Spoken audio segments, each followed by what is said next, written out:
Today we have with us Peggy Pelonis, President of ACS Athens. Peggy, welcome. Thank you, George. It's great to be here.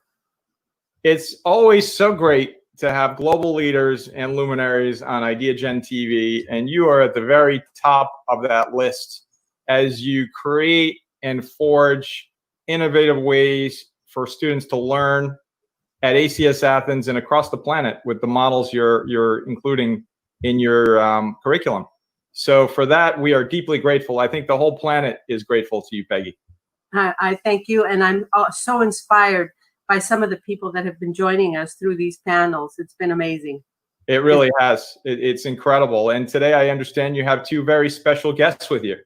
I do. I have with me today Christina Venos, who is a second grade teacher at ACS Athens, and she actually teaches the Sustainable Development Goals to young children, and they develop action plans. So she's really, at the forefront of the school. I also have a young student from Seattle, Washington, from Interlake High School, and we are sort of partners in all of this. But she's an upcoming freshman at Princeton, but she's also the founder of Innovate, and so she has a lot to say about young people and what they're doing these days.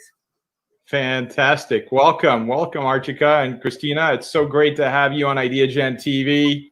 Truly a global convening here, Athens, Seattle. I mean, we're talking about global issues and especially the Sustainable Development Goals. So super excited about that. And I guess leading right into the interview, this is directed really to Peggy. And so the young generation, Peggy, has been dubbed the transition generation because they are expected to get humanity through this period of chaos and peril, along with opportunity that accompanies times of great upheaval and, of course, all of the incredible amount of transition that's taking place.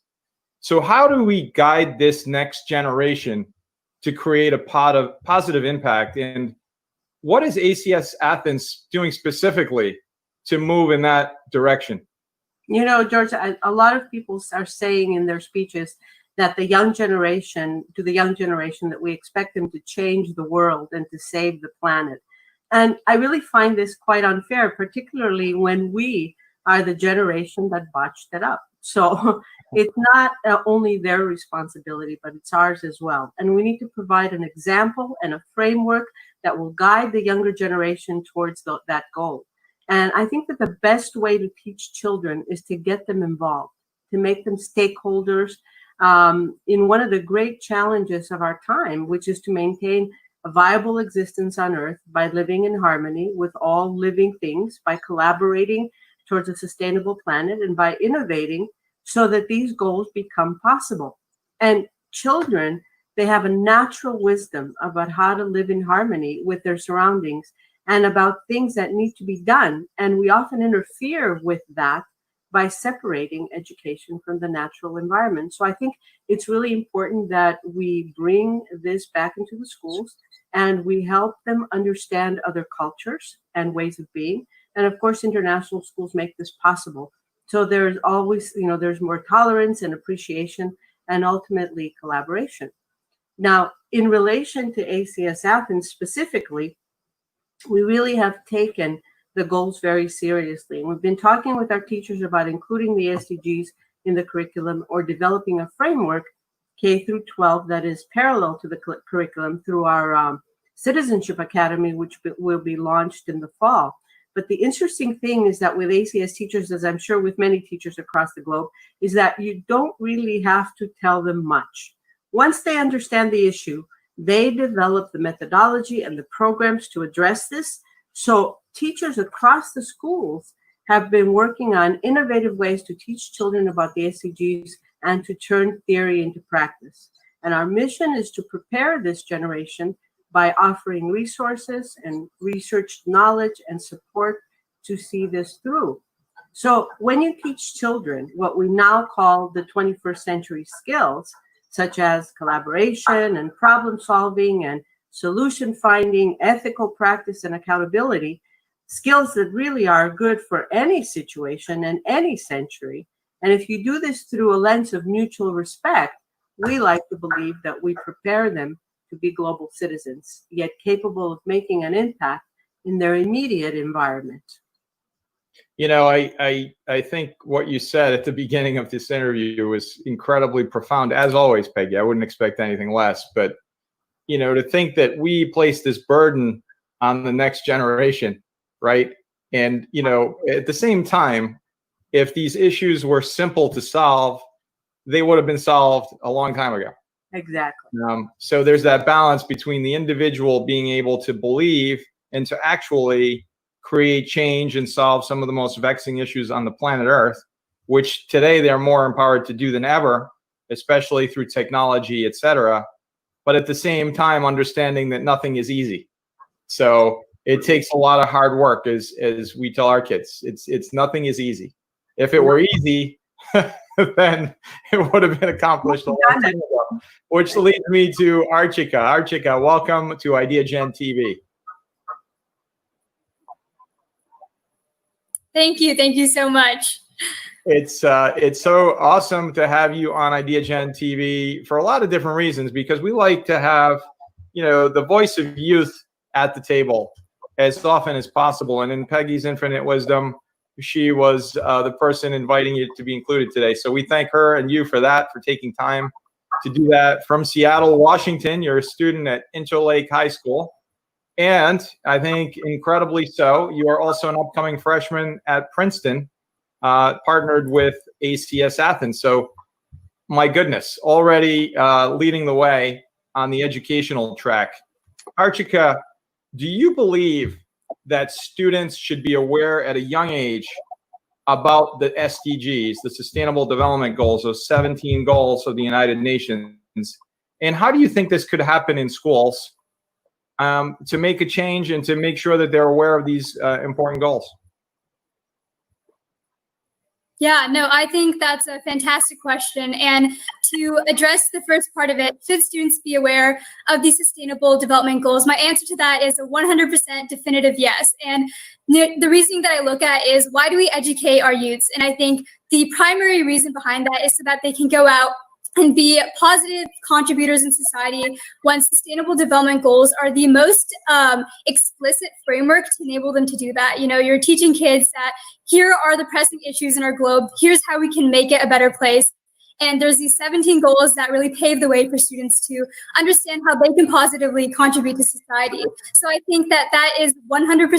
I think it should be mandatory. I think we should be incorporating social impact into education.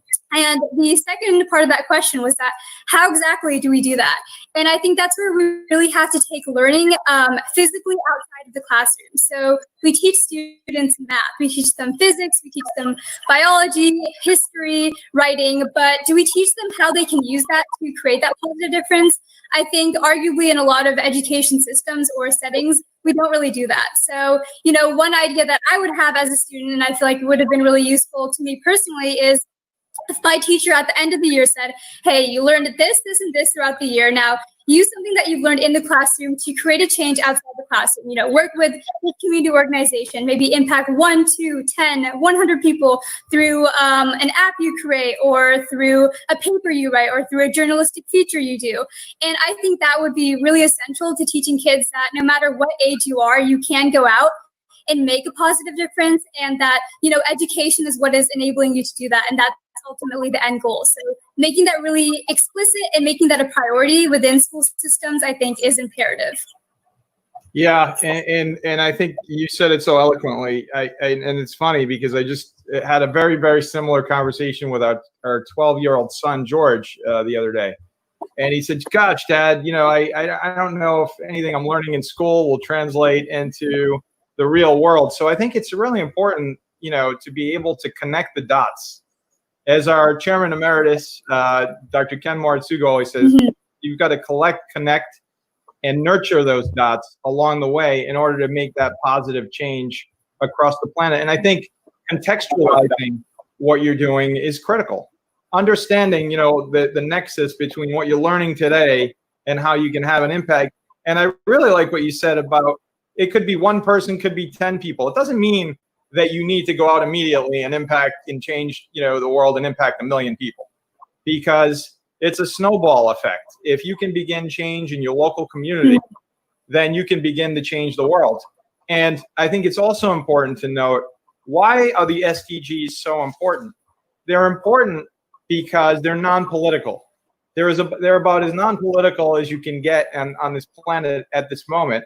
And they were unanimously agreed to by all of the 193 member states of the United Nations, including the United States of America, which I think is important to also note. You're sitting in Seattle, and for those students in Seattle that wonder, well, Sustainable Development Goals, I mean, what does that mean for me? It means a lot, because it's about no poverty right there in Seattle, or right here in Washington, D.C., where we are. So it's contextualized in a way that applies to every human being on the planet Earth, which I think is really powerful. And so the second part of my question, Archika, is what compelled you to develop Innoverge, and how do you see this continuing in college?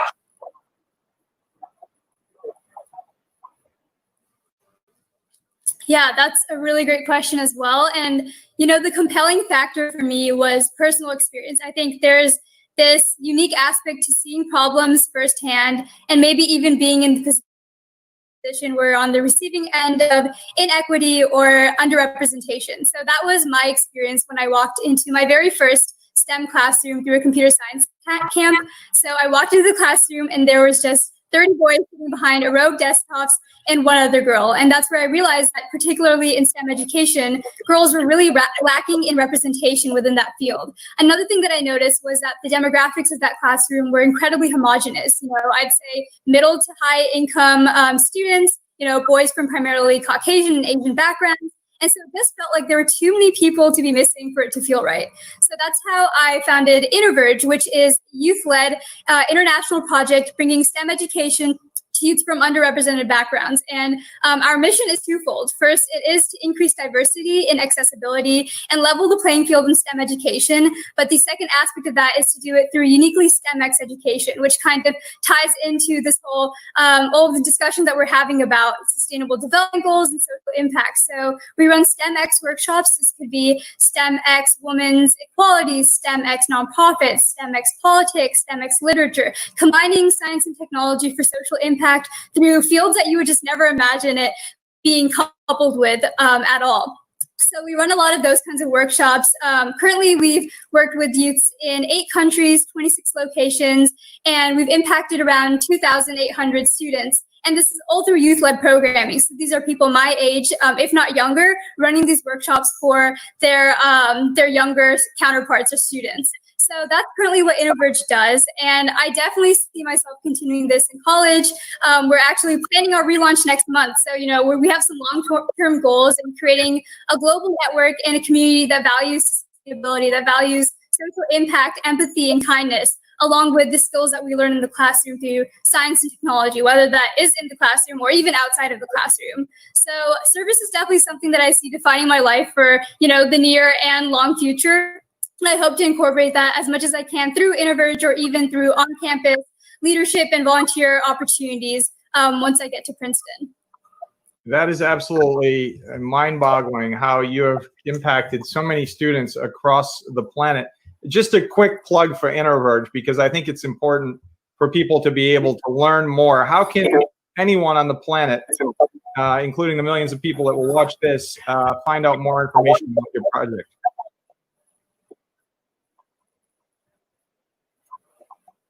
Yeah, so you can definitely go to www.innoverge.org, which is actually relaunching on August 8th. We have Instagram, Twitter, Facebook. It's all Innoverge International. So INTL, that's the handle, Innoverge INTL. And then also, once our website relaunches, there's a lot of opportunities to donate because we don't pay anyone in our organization. All of the funds go towards holding these workshops. And then also you can, if you're a youth and you want to, you can sign up for mentorship or regional director programs as well, where we help provide micro grants, where we help provide the curriculum for you to enact these initiatives within your community. So there's plenty of ways to help, and our website would definitely be a really good landing point for that. Archika, that is just simply amazing. Amazing. Well, there you go. There's an example for those global viewers of Ideagen TV to find inspiration and actually find a way to connect the dots and change the world. Peggy, back to Peggy. Peggy, we're listening to this incredible perspective from the next generation, Archika, and she is already having an incredible impact across the planet. What a roadmap for other students and individuals across the planet. Peggy, how do you develop such a mindset in schools, a way of thinking and positioning oneself in the world to continuously make positive impact? Yeah, that's a very good question. I think it's so very important to to help children understand and define a purpose in the world. And by this, I don't mean that they have to find some kind of deep meaning through philosophy or religion or, although that's very possible. I mean that it's important to develop mindsets or shift mindsets through continuous self-reflection and continuous inquiry to help children see their place in the world as one where every choice that they make can create a better immediate environment or a more harmful one. Ultimately, if they connect this to the SDGs and understand that the impact that they have in their immediate environment ultimately contributes to the larger goals, which, for example, is the planet goals, you give them a roadmap to achieve the SDGs. And by achieving the SDGs, their life improves and the life of others improve as well. So with this type of thinking, they will eventually decide as they grow up such things like how they're going to treat their partner or their children, how they're going to interact with or tolerate different points of view, how their jobs or careers will improve a social condition or at least won't harm the lives of others. And perhaps through the innovation that they engage with, they will, it will be such that it will improve life and living in general. So this is our hope as educators. And obviously, not everyone will adopt these mindsets, but what better way to do this than to give them the opportunity to learn about this in school? And education plays such an important role in developing this kind of thinking that they can take with them anywhere in the world. Well, and you know what? I'm a big believer in it starts at the top, right? And if you set that tone and allow people to have that ability to create and to innovate, then you're unleashing all sorts of solutions, which is a perfect segue to Christina Vinos. Christina, welcome. Hi, thank you for having me.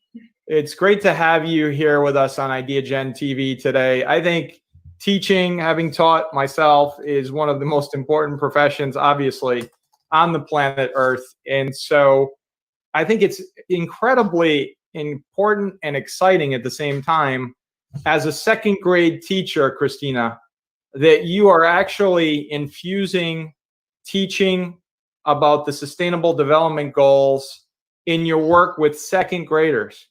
Tell us a little bit about that. Why is that so important? How did you decide it? And where are you going from here with it? Okay. Well, I felt very lucky because Dr. Pelonis had introduced the SDGs at one of our first meetings last school year. And I always try to find ways to be able to connect the real world into my classroom. I think that giving children a purpose is the only way to really make them take ownership of their own learning. So after that meeting that we had, I went back to my classroom and I started doing all of my own research, and I was reading about the SDGs, and I was reading if any other schools have implemented, and I wasn't finding very much in a framework. And I thought, you know what, well, I'm just going to take off with it and stumble through it, and we'll see what happens. But as I started, I saw that the kids started really getting inspired and having a purpose. And I believe that if they have a purpose to learn, that they learn happier, and they become are true architects of their learning. And that's exactly what happened. They took off with the SDGs in ways that I never had imagined. They showed a genuine empathy of our world. And instead of showing them a problem to fix, they found their own purpose first and then initiated their own changes. and this made it more meaningful to them. I set the groundwork, but they're the ones that truly that took off with it, and they molded the whole year through the SDGs. And I really sat and I was just inspired by 7-year-olds and everything that they did. I do hope that that they continue through this, but one of the questions that I have a lot is, they're so young, and how could you possibly get them to understand something at this age? And there was a lot of questions about that, and it's interesting because I thought, you can teach children anything, and I truly believe this, that I believe that no matter what age they are, if we scaffold the objectives that we have, they can learn anything. It's the way that we teach the kids, and it's not what we're teaching them. But if we teach it to them in the way that they can learn, then I truly believe we can teach them anything. If we find that right approach. In this case, we built a really strong foundation through a mind shift that we kind of, that you had talked about a bit as well. Going through a mind shift and embracing mistakes and challenges allows them to understand that they can take risks, and they can and it's okay if they do something and it doesn't work right away. So it really set a strong foundation. They were ready to take on the SDGs. So through this approach, I taught them the importance of being the best of yourself and making goals for yourself. So that it's not about anybody else, it's only about them. And so they make their own goals for themselves. We reflect on this every day. They come in and their goals are, listed at their desks, the goals that they have made. And then at the end of each day, they sit and they reflect. Did I meet my goals? Was I better today than I was yesterday? And it has nothing to do about anybody else. So once that took off, it was easy to start introducing the goals, because they had already a base for what goals mean. And so I actually integrated it into our curriculum. And one of our curriculum is communities. And one of the objectives is to understand that in communities, what a citizen is, and the different types of places that we're citizens. We're citizens of our home, we're citizens of our school, we're citizens of our community. And I thought, this is a perfect time to introduce what a world citizen means. And it wasn't something that I had planned. It just came very naturally. And so while we talked about that, I said, you know what, kids, just like you make goals for yourselves, I want you to know that the planet has goals. And they were shocked. They were like, what do you mean, Miss Venos? The planet has goals? And I said, they do. And so we started talking about the goals, and I said that we all live on this planet, so that means that we're all citizens together. It doesn't matter where we live, it doesn't matter where we go to school, where we're at and what we have. We all share that one very special thing, and it's that we're all world citizens. So they were really excited about that because it connected to them. They said, well, we have goals and we work on our goals every day. Can we work on the planet goals? And I was crying, because I always cry. I'm so emotional when they say these things. And I said, well, of course we can. And so I briefly described to them what the goals were at a level that they would understand best. And they were so excited, and that's kind of how it started. Well, Christina, and I think what you describe is so important. And obviously, I think, adults can learn from that too. Everyone should have a piece of paper on the desk that says, geez, how can I be better today than I was yesterday? I mean, and ultimately, that's just an incredibly powerful way to grow and become better.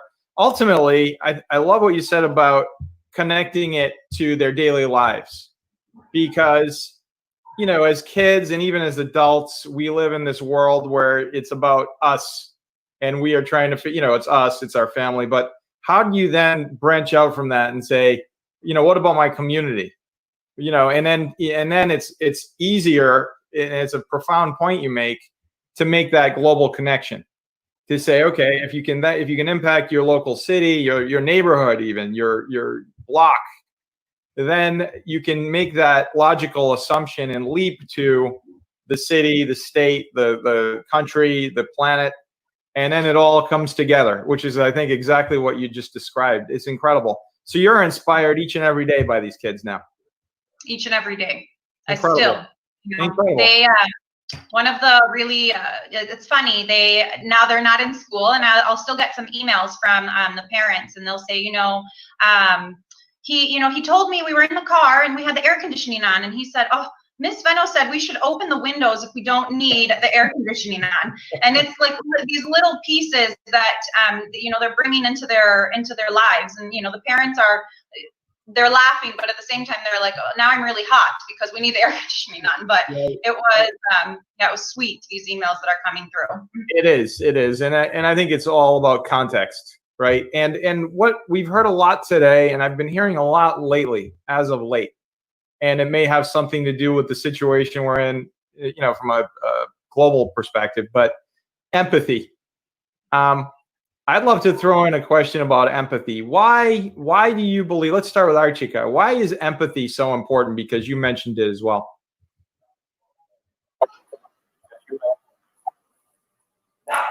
Yeah, I think definitely the answer to that would be that empathy dictates a lot of the decisions we make and a lot of the paths we take. Are we empathetic towards others? Are we empathetic towards ourselves? And I think that's really critical because, if we want people to help others, to think about others, and ultimately to create solutions or make choices that are beneficial for the social good, then I think empathy comes into play. And if we don't teach kids about empathy, the importance of it, and how not only it benefits others, but it's beneficial for ourselves to retain as a core value, I think the world really becomes a better place. And without empathy, it simply can't.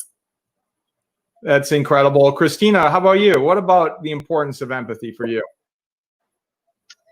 I think it's the most important way, in my opinion, to teach. Teaching children about it's not necessarily teaching them what empathy is, but it's showing them. And we do many projects, mini projects in the beginning of the year to kind of build that empathy in our classroom. Being able to stand in somebody else's shoes and think about what that person might be feeling and what that person might be going through is very important, because that's the way that we can help each other.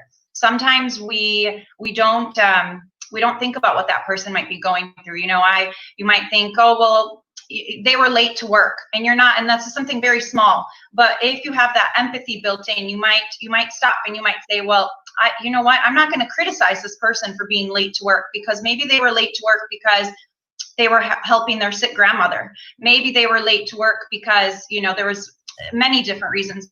But being able to stand in somebody's shoes and think about it, it makes you less judgmental, and it makes you more acceptant. And I think that it's very important for kids to learn to be acceptant at a young age, and to understand what that is. And we build that in our classroom, and I see it. They help each other so much, and they don't help each other for me to see. They help each other because we've talked about the feeling that you feel when you help somebody. So they all are helping each other, and they're all feeling so great because they helped somebody. There's no outside reward. It's all what we call an inside reward. Yeah, incredible. Just nothing short of incredible and incredibly inspiring. Peggy, sort of a two-part question. You talked about purpose, and I think along those lines, you also can infuse empathy into that. Can you elaborate a bit on why it is so important to help children have a sense of purpose? And I'll add to that empathy. Yeah, and a couple of comments about empathy. I just want to make the distinction between, feeling empathy for someone, and also rather than feeling sorry for someone, because when we feel sorry for someone, we actually come from a one-up position. Whereas empathy, exactly as Christina said, is we're able to put ourselves in someone else's shoes and understand. And understanding opens up the way to better communication, better relationships, better collaboration. And it's not a one-up position, but it's actually more of a mutual respect position. So having said that about empathy, I just want to go further into purpose. I just want to say that as educators and as parents, you know, we want to help our children to develop optimal skills and to be successful in a competitive world. And we want them to have the knowledge and we want them to have the know-how. But we often forget to ask ourselves, what is it that's going to make our children happy? And we shy away from tackling this issue, perhaps because we have no idea how to help people become happy or what it means to be happy for each person, including ourselves.